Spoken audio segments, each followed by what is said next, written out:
Today we will start with second chapter of BSc 1, that is mechanism of organic reactions.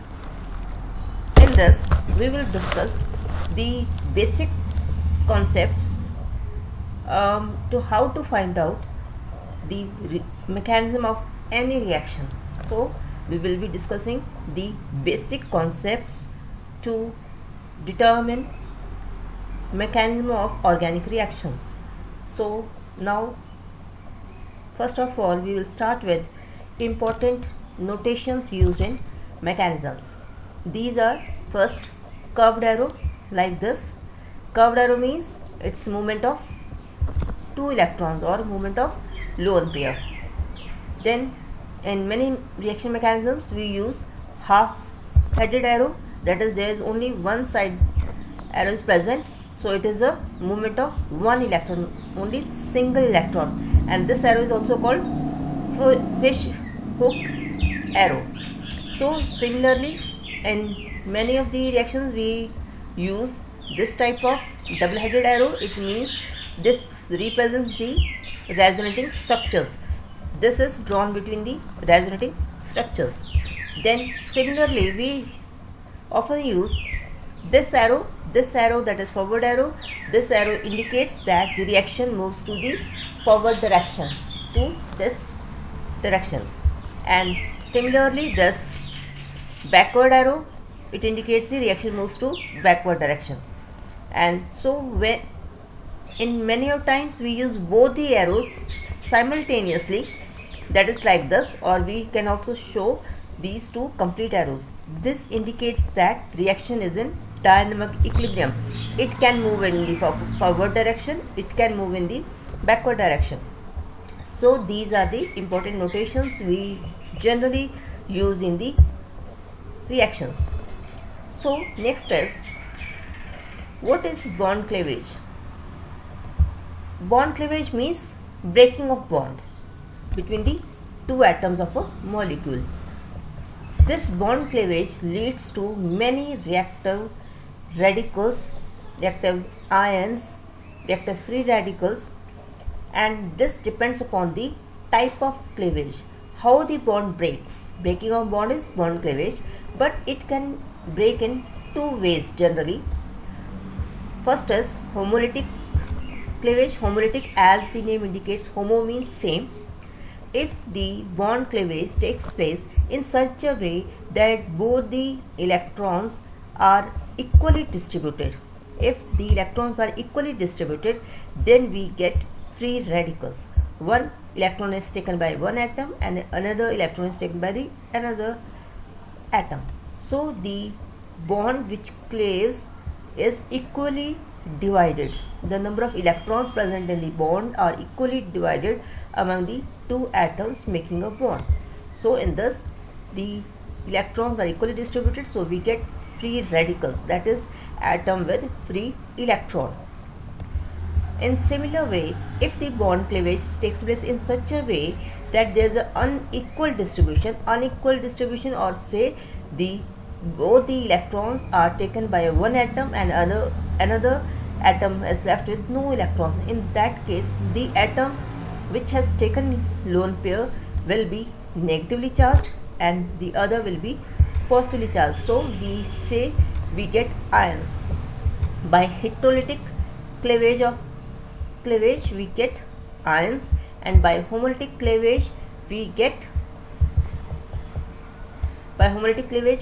free radicals are generated, and by heterolytic cleavage ions are formed, ions are generated. So we will discuss them one by one. For this, first is, we need to know what are the reaction intermediates. Reaction intermediates are whenever there occurs a reaction takes place, the reactants are changed into products. But when the reactants are changed into products, in between some ions, some radicals are formed that are called reaction intermediates. That is, between the reactants and products, the chemical species formed in between are called intermediates.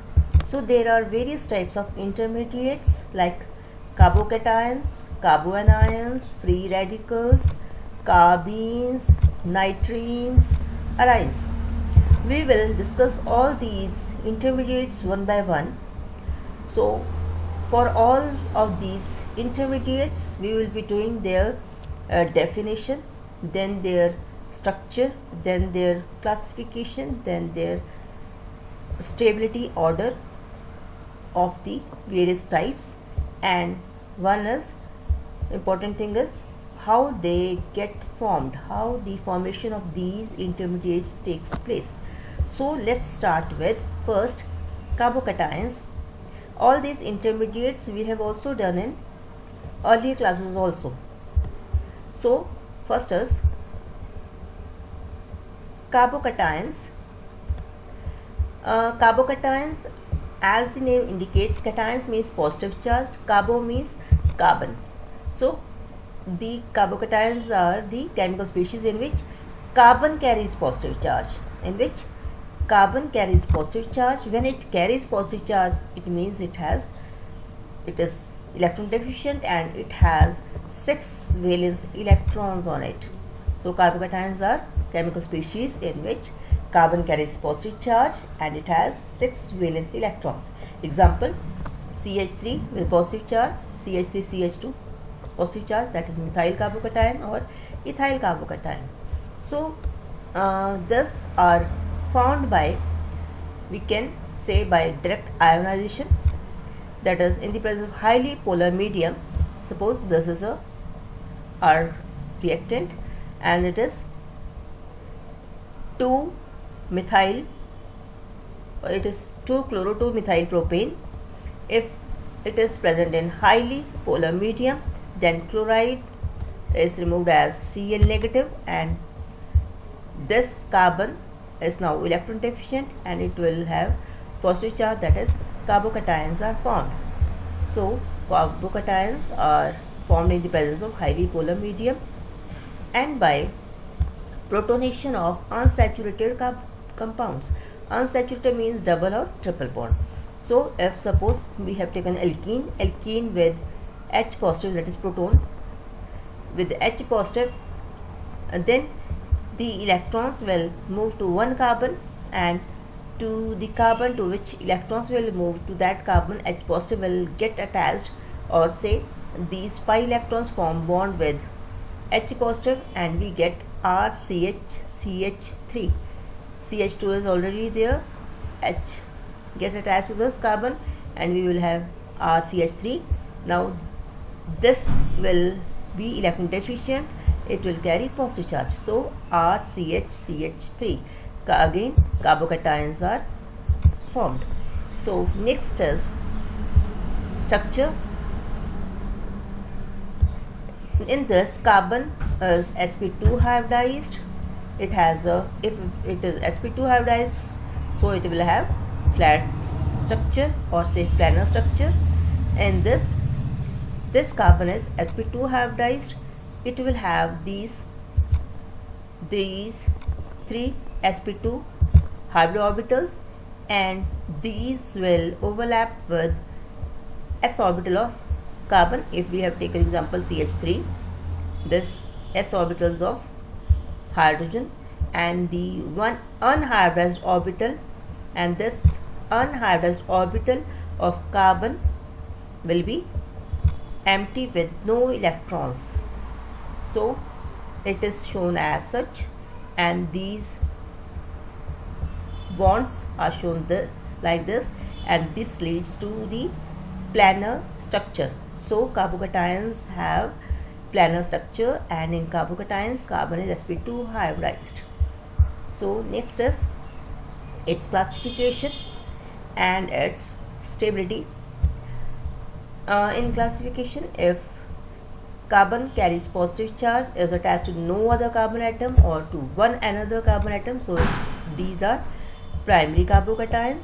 In which carbon carrying positive charge is attached to two other carbons, then it is secondary carbocation. If it is attached to 3 other carbon atoms, then it is a tertiary carbocation. And now its stability. If we discuss its stability, in this tertiary will be more stable, then secondary, then primary. This can be discussed on various factors. First is inductive effect. By inductive effect, we can show that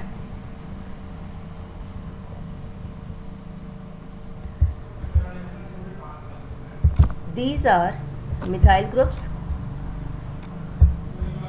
These are methyl groups. As we know, methyl groups are groups with positive inductive effect. That is, they increases the electron density on this carbon, and in this two methyl groups increases electron density on this.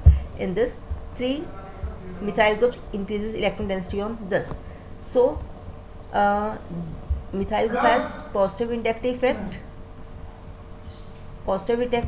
So it will increase electron density on carbon, and it will disperse the positive charge of carbon. That is, it will stabilize the carbon carrying positive charge.